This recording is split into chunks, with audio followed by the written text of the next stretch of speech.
Almond, olive, peanut, sesame ও vitamin E সমৃদ্ধ বিটেক expert non sticky hair care oil চুল লম্বা করে, চুল হয় আরো বেশি ঘন, কালো ও মজবুত। বিটেক এক্সপার্ট, স্টে ইয়াং।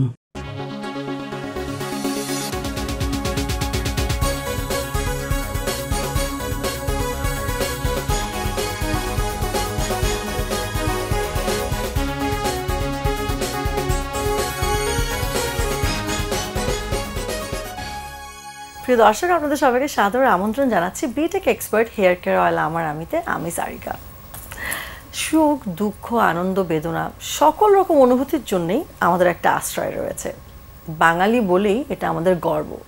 আমাদের আছেন রবীন্দ্রনাথ, কিন্তু আমাদের মতন সাধারণ মানুষের সাথে রবীন্দ্রনাথের যোগসূত্র করিয়ে দেন কিছু কিছু বিশেষ মানুষ, যারা কেবল রবীন্দ্রসঙ্গীত আমাদের সামনে উপস্থাপনই করেন না, নিজেদের ভেতরে ধারণ করেন, লালন করেন। এমনই একজন মানুষ নিয়ে আজকে আমরা হাজির হয়েছি। তিনি শুধু রবীন্দ্রসঙ্গীতই না, যে কোনো গান গেলেই আমাদেরকে ভাসিয়ে নিয়ে যায় সুরের মূর্ছনায়। প্রিয় দর্শক, আমাদের সাথে আছে আমাদের সবার প্রিয় সঙ্গীত শিল্পী অদিতি মহসিন। কেমন আছেন আপু? ভালো আছি, আলহামদুলিল্লাহ। আপু, এই যে আমি বললাম যে নিজের ভেতরে আসলে রবীন্দ্রনাথকে ধারণ করাটা তো সহজ বিষয় না এবং সবাই পারেও না। এটার জন্য আসলে এই লম্বা জার্নিতে কি কি আপনাকে স্যাক্রিফাইস করতে হয়েছে বা কতটা সাধনা করতে হয়েছে? আসলে রবীন্দ্রনাথকে ধারণ করা কিন্তু আসলে খুব সহজ, কঠিন না একদমই। কারণ যেটা তুমি প্রথমেই বলেছো যে আমরা বাঙালি, জন্মগতভাবে আমরা বাঙালি হয়েছি, একটা জাতি, আমরা গোটা জাতি একটা বাঙালি জাতীয়তাবাদের পরিচয়ে পরিচিত হয়েছি। তো সেই জায়গা থেকে আমাদেরকে তো আমাদের যে গান, আমাদের যে ভাষা, আমাদের রবীন্দ্রনাথ, আমাদের নজরুল, আমাদের লালন সাঁই, এদেরকে তো আমাদের জানতেই হবে। আপনি আসলে কবে এটা নিজের ভেতরে নিজে বুঝতে পারলেন যে আপনি আসলে এই পথেই হাঁটবেন? আসলে রবীন্দ্রনাথের সাথে যে মানে যোগাযোগটা যেটা তুমি বললে, সেটা হচ্ছে অনেক পরে, যখন আমি শান্তিনিকেতনে গেলাম গান শিখতে তখন। আচ্ছা, তো এই শান্তিনিকেতনে যখন আপনি প্রথম গেলেন তখনকার অনুভূতিটা জানতে চাইবো। শান্তিনিকেতনটা আসলে নাম শুধু শুনেছি, কিন্তু যে মানে ব্যাপারটা কি বা বিষয়টা কি সেই সম্বন্ধে খুব বেশি ধারণা ছিল না। তো যাবার পরে তো দেখলাম সেই আশ্রমের যে পরিবেশ, এবং সেখানে শুধু গান শেখা না, সেখানে তো অন্যান্য বিষয়ের পড়াশোনাও হচ্ছে বা হয়। তো সব মিলে ওই মানে একটা একেবারে প্রকৃতির মধ্যে থেকে গান শেখা, এবং ওই যে যেটা বললাম যে জীবন যাপনের একটা প্রক্রিয়ার মধ্যে দিয়ে যাওয়া, তো সেইটা একেবারে অন্যরকম। ওখানে যাবার পর আসলে রবীন্দ্রনাথ যতটা কাছাকাছি যাওয়া যায়, এটা আসলে না গেলে এটা নাকি অভিজ্ঞতাটা হয় না। না, কিছুটা সেরকমই, কেননা একটা বিশ্ববিদ্যালয় উনি প্রতিষ্ঠা করেছিলেন রবীন্দ্রনাথ ঠাকুর, এবং ওনার মতো করে উনি যেভাবে চেয়েছিলেন, উনি সবসময় চেয়েছিলেন যে ছোট ছেলেমেয়েরা বন্ধ হয়ে বা একটা কড়াকড়ির মধ্যে পড়াশোনা করবে না, সেজন্য গাছের নিচে স্কুলের ক্লাস হয়। তো এগুলো আমরা শুনেছি আগে, কিন্তু যাবার পরে মানে সত্যি সত্যি প্রত্যক্ষ করলাম, দেখলাম, এবং ওর ভেতর দিয়ে গেলাম, যেটা বললাম যে জীবনযাপনের একটা প্রক্রিয়ার মধ্যে দিয়ে গেলাম। এবং গানেরও তাই, গানের ক্ষেত্রেও তাই। আমরা সারাটাক্ষণ ওই যে ক্লাস, সকালবেলা ভোরে আবার অনুষ্ঠান চলছে, সারা বছর প্র্যাকটিস চলছে। তো এই যে একটা সার্বক্ষণিক একটা শিল্পের ভেতর দিয়ে পথ চলা, সেটা নিশ্চয়ই একটা অনন্য অভিজ্ঞতা। এবার একটু আসবো আপনার কণ্ঠে। আপনার কণ্ঠে কি যেন একটা জাদু আছে, যেই শোনে না কেন, সেটা যে কোনো গানই হোক না কেন, মানুষ আসলে ভেসে যায়। তো এই জায়গায় আসার জন্য, এই ব্যাপারটাকে আসলে রপ্ত করার জন্য কতটুকু পরিশ্রম করতে হয়েছে? এই যারা আমরা শিল্প চর্চা করি বা সঙ্গীত চর্চা করি বা সাংস্কৃতিক যে কোনো সৃজনশীল কাজের সঙ্গে যারা যুক্ত, কিছুটা কিন্তু আসলে গড গিফটেড থাকে, ঈশ্বর প্রদত্ত। তো সেটা কিছুটা থেকে যায়, আর কিছুটা হলো নিজের পরিশ্রম আর ভালো লাগা থেকে, চর্চা থেকে, পরিশ্রমের যে চর্চা থেকে সেটা তৈরি হয়। এখন তো অনেক লম্বা সময় পার করে এসছেন এবং এখন নিজে শেখাচ্ছেন, এখন তখনকার সাথে এখনকার জার্নি ডিফারেন্সটা কোথায়, এবং শেখার তো আসলে শেষ নেই এবং শেখানোর জন্য আসলে জানাটা আরো বেশি প্রয়োজন নিজে শেখার থেকে। তো সেই জায়গাটা আসলে নিজেকে কিভাবে প্রতিনিয়ত রিলেটেড রাখছেন? আমার মনে হয় আমি জীবন থেকেও অনেক কিছু শিখি। আমাদের মানে চলার পথে যা কিছু ঘটছে সেখান থেকেও আমি অনেক কিছু শিখি। আর শেখাতে যে কথাটা তুমি বললে যে হ্যাঁ মানে এখন তো আমি গান শেখাইও, তো যখন শেখাতে যাই তখনও আসলে আমাকে অনেক কিছু শিখতে হয়, কারণ না শিখে আমি শেখাতে পারি না। একদম, কারণ ওরা যারা আমার ছাত্রছাত্রী তারা আমার কাছে অনেক কিছু জানতে চায়, আমি বুঝতে পারি। শিক্ষকের ভূমিকা কিন্তু প্রতিটা মানুষের জীবনে অনেক থাকে। একটা শিক্ষক কিন্তু পারে একটা ছাত্র বা ছাত্রীর জীবন একদম পাল্টে ফেলতে, সেটা শুধু যে গানে তা না, সেটা সব ক্ষেত্রে আসলে প্রযোজ্য, জীবনে সমস্ত জীবনেই তাই। এবং রবীন্দ্রনাথের কথা যেহেতু বলছিলেন, তার শুধু সঙ্গীতই না, তার জীবন চর্চা থেকে শুরু করে একটা লাইফস্টাইল, তো সেটা আসলে নিজের লাইফে কতটুকু মেইনটেইন করতে পারেন বা কতটুকু সেটার ছাপ পান বলে মনে করেন? না, আমি খুব যে একেবারে আমি এরকম বলবো না যে আমি রবীন্দ্রনাথের গান করি কিংবা রবীন্দ্রনাথকে আমি অন্তরে ধারণ করি বলে ওই রবীন্দ্র ধারায় যে জীবন সারাক্ষণ চলি তা তো নয়। জীবন জীবনের মতোই চলে, কিন্তু হ্যাঁ তার যে সৃষ্টির যে ঐশ্বর্য সেটাকে আমি ধারণ করবার চেষ্টা করি। চমৎকার।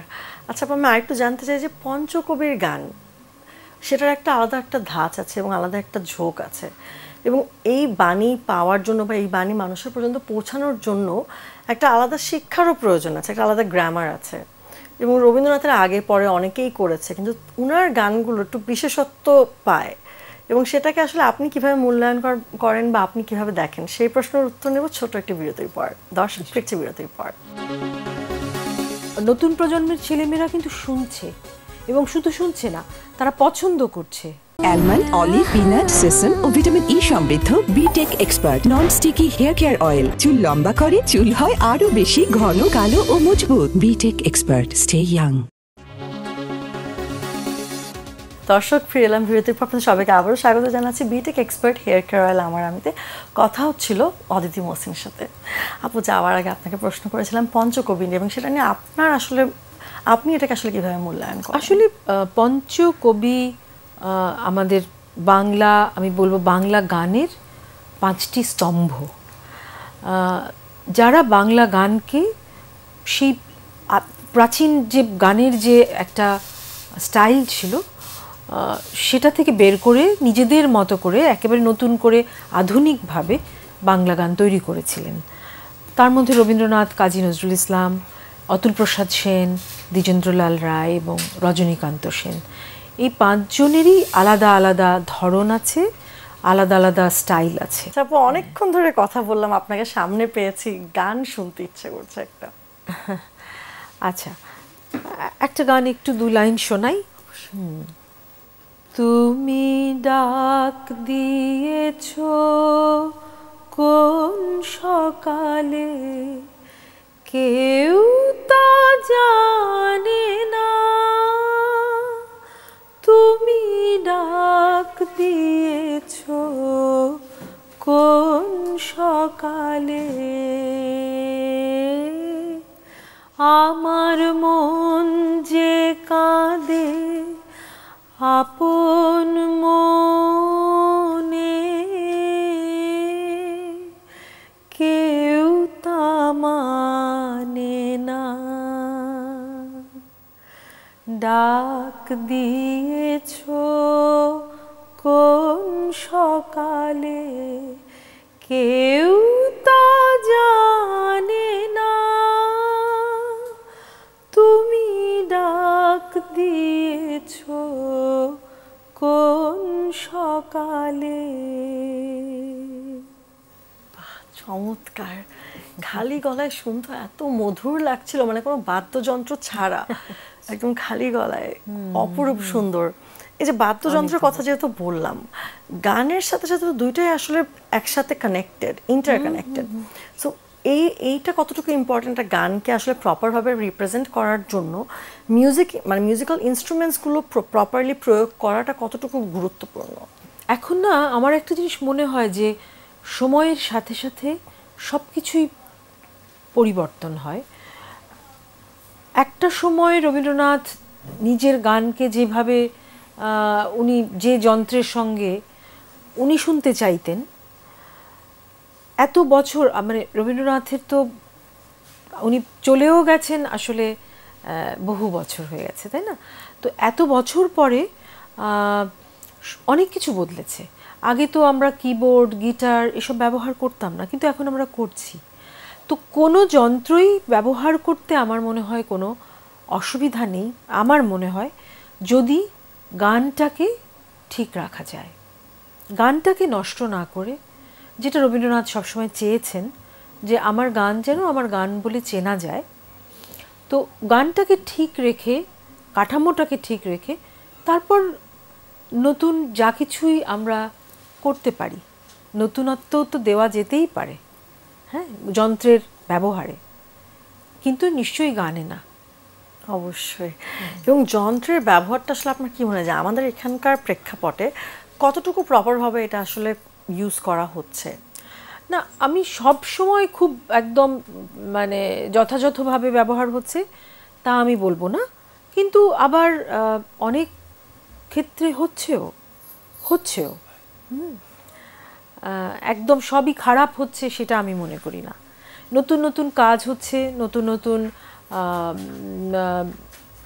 নতুন ধারা আসছে যন্ত্রের ব্যবহারে, আমি বলছি। কিন্তু গান যদি ঠিক থাকে তাহলে তো কোনো অসুবিধা নেই।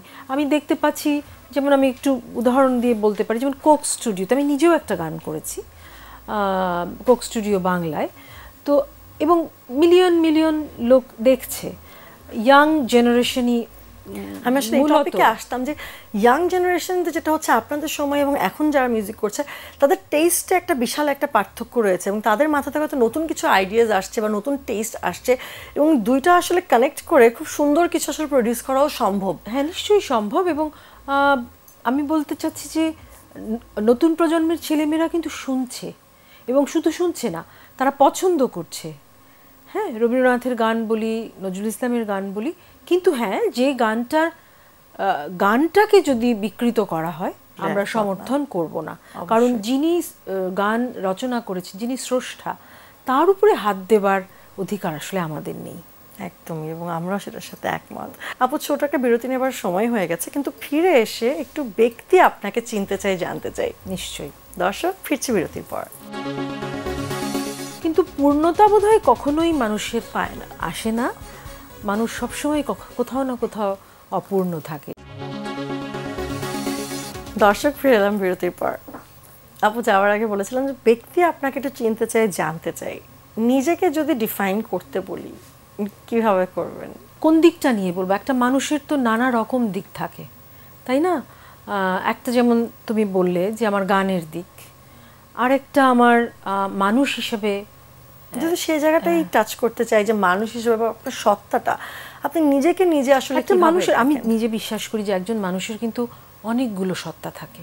একদম, হ্যাঁ, একদম অনেকগুলো সত্তা থাকে।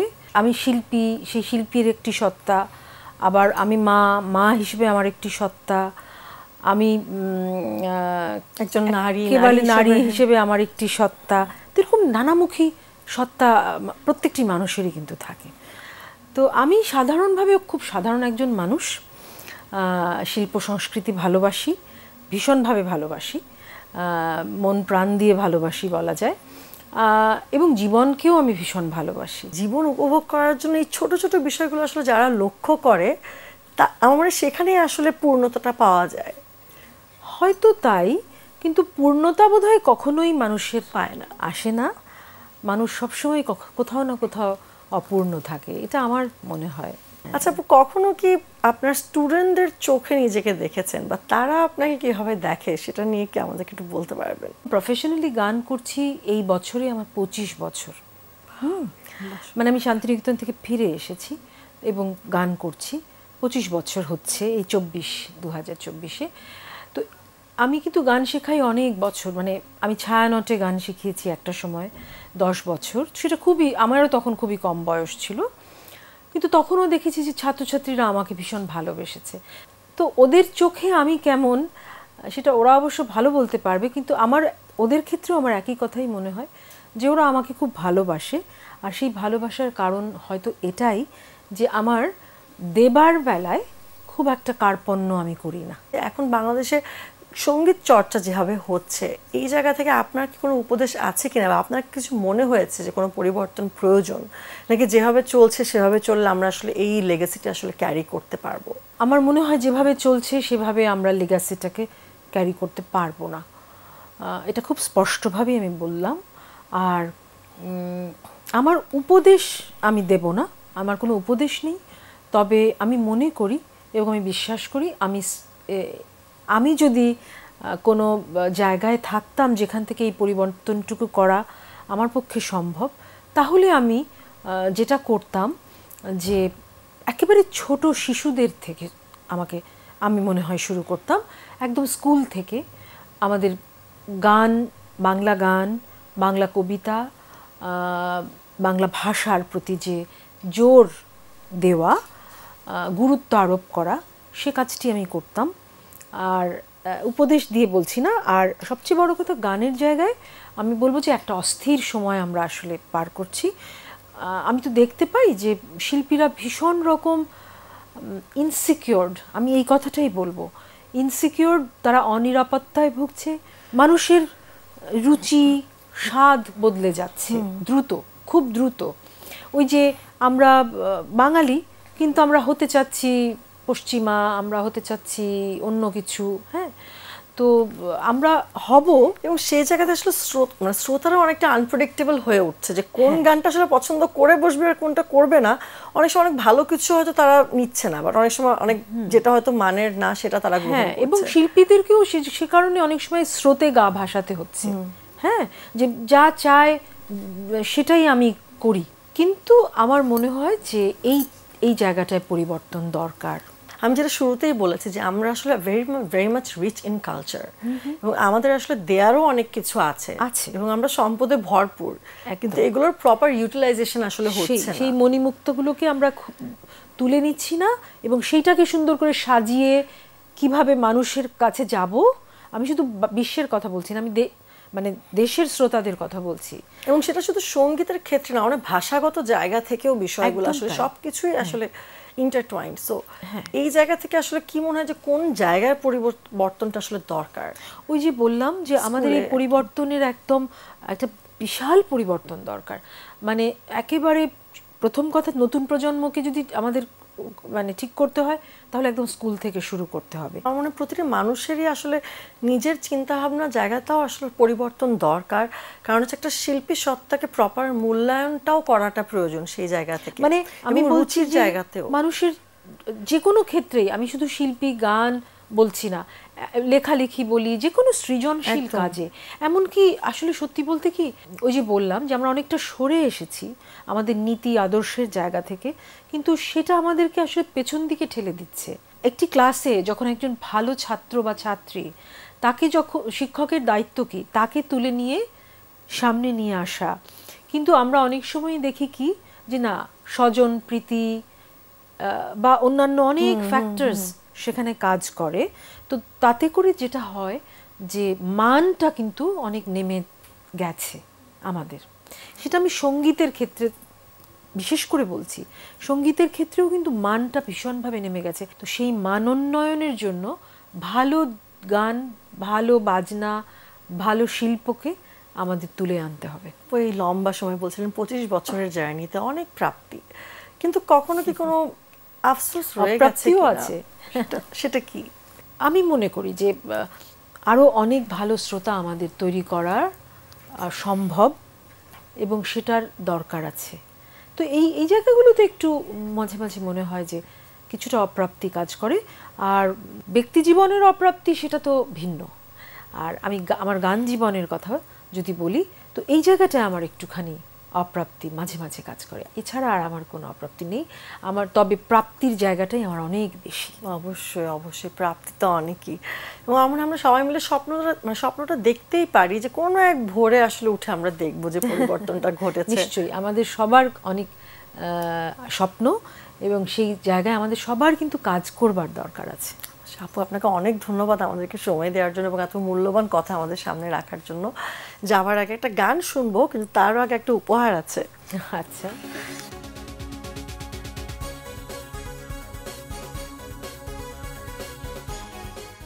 দর্শক, আমরা অনেকগুলো সুন্দর সুন্দর কথা শুনলাম এবং মূল্যবোধের কথা শুনলাম এবং আশা করছি আমরা সেটা আসলে নিজেদের জীবনেও সেটা প্রয়োগ করতে পারবো।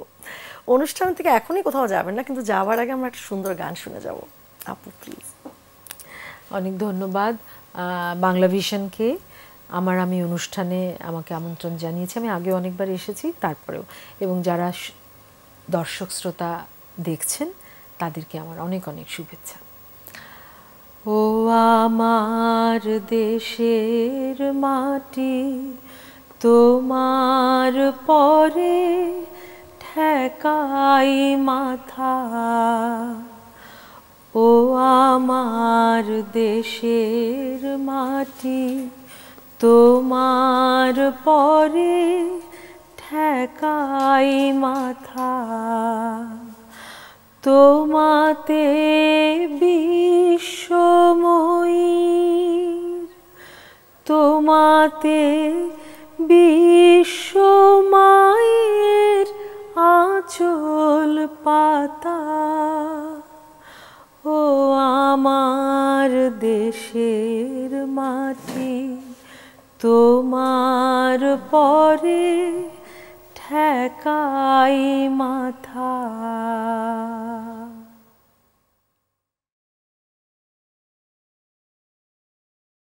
অ্যালমন্ড, অলিভ, পিনাট, সেসম ও ভিটামিন ই সমৃদ্ধ বিটেক expert non sticky hair care oil চুল লম্বা করে, চুল হয় আরো বেশি ঘন, কালো ও মজবুত। বিটেক এক্সপার্ট, স্টে ইয়াং।